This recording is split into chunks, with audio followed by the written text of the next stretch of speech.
perbekalan kesehatannya sampai kepada alat kesehatannya, terutama untuk penanganan fraktur patah tulang ya, karena kalau bencana itu kan kebanyakan patah tulang gitu ya.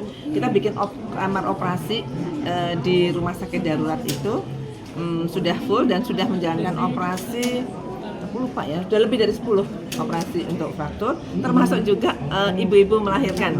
Karena itu nggak bisa ditunda kan, satu ibu melahirkan, kedua hemodialisa.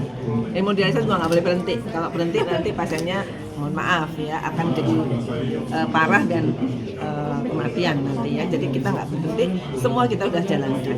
Stok obat gimana Bu? Stok obat aman karena disuplai dari pusat semuanya untuk di NTT.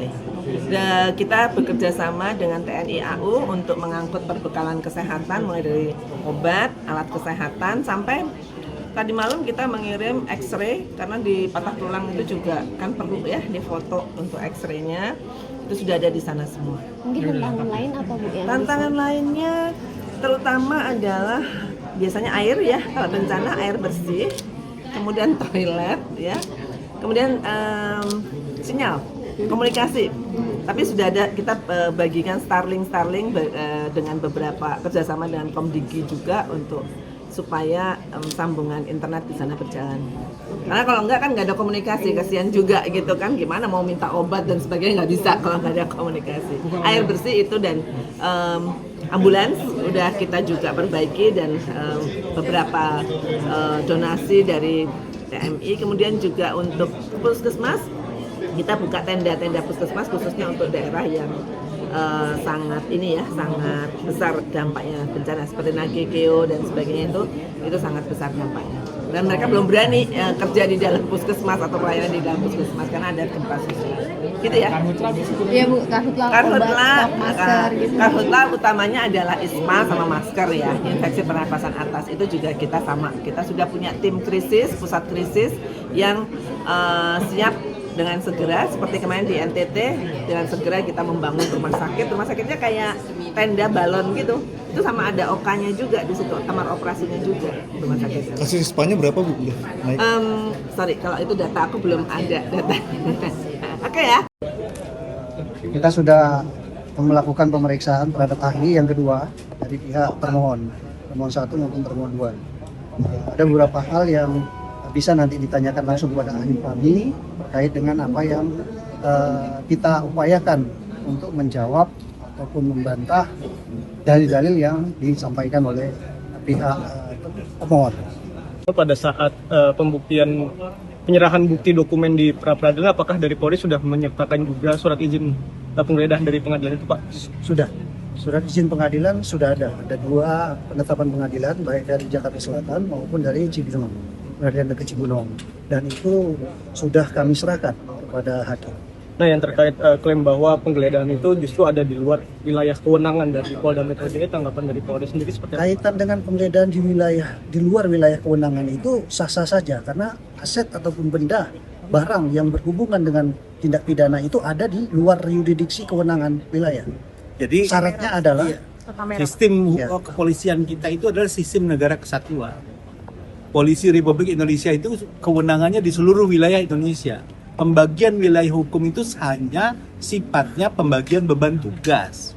Jadi tidak masalah kalaupun tindakan penyidik misalnya Polda Metro katakanlah di luar wilayah hukumnya, sepanjang ada izin dari ketua pengadilan setempat.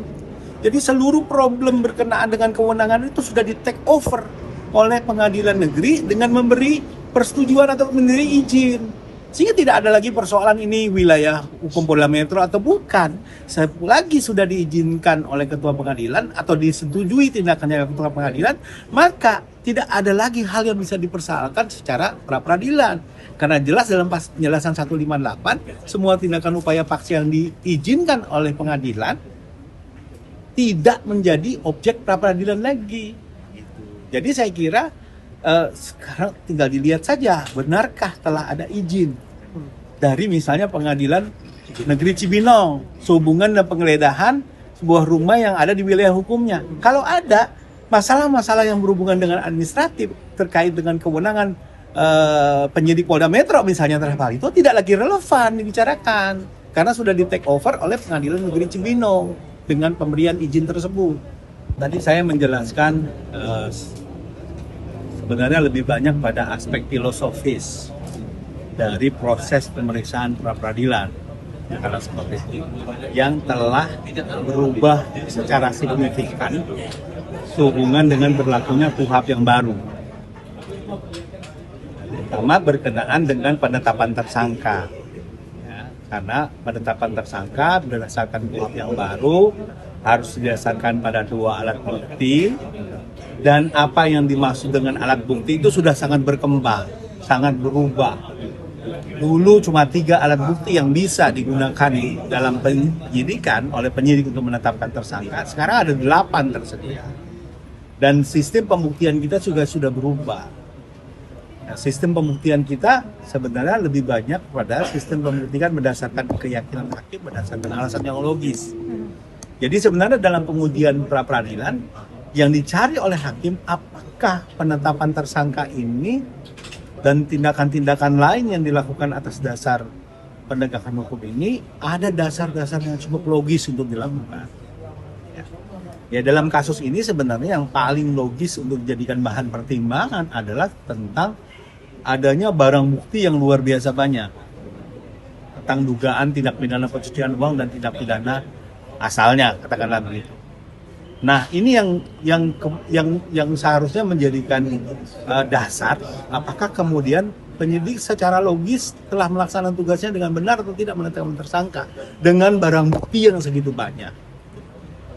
Nah, jadi tidak hal-hal teknis salah-salah ketik di dalam administrasi penyidikan. Saya kira itu bukan hal yang perlu lagi diperdebatkan terkait dengan pra peradilan. Kalau salah-salah ketik seperti itu ya tinggal diperbaiki saja secara administratif, selesai. Tidak berpengaruh terhadap keabsahan tindakan penyidik yang sudah dilakukan.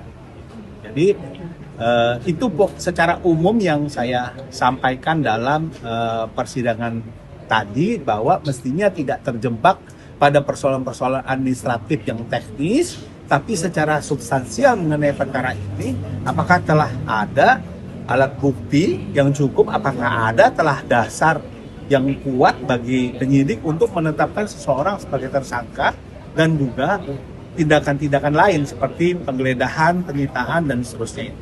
Saya kira itu. Ini kan penyitaan dan juga Oke, rekan-rekan, apa yang ditanyakan? Pak, terkait dari ada kabarnya itu Ruben Unsu Pak, atau RO ini sendiri Pak, menjadi tersangka di Polres Jakarta Selatan, itu benar ya Pak? Baik, rekan-rekan, Assalamualaikum warahmatullahi wabarakatuh.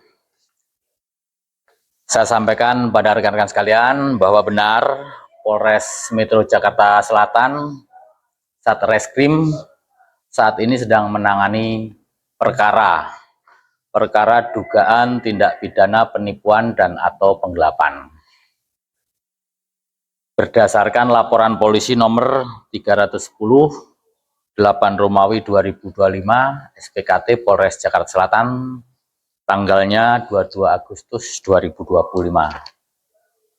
Terkait dengan penipuan dan atau penggelapan tersebut, pelapornya adalah inisial P, yang menjadi korban adalah inisial DM, sementara sebagai terlapor adalah inisial RSO.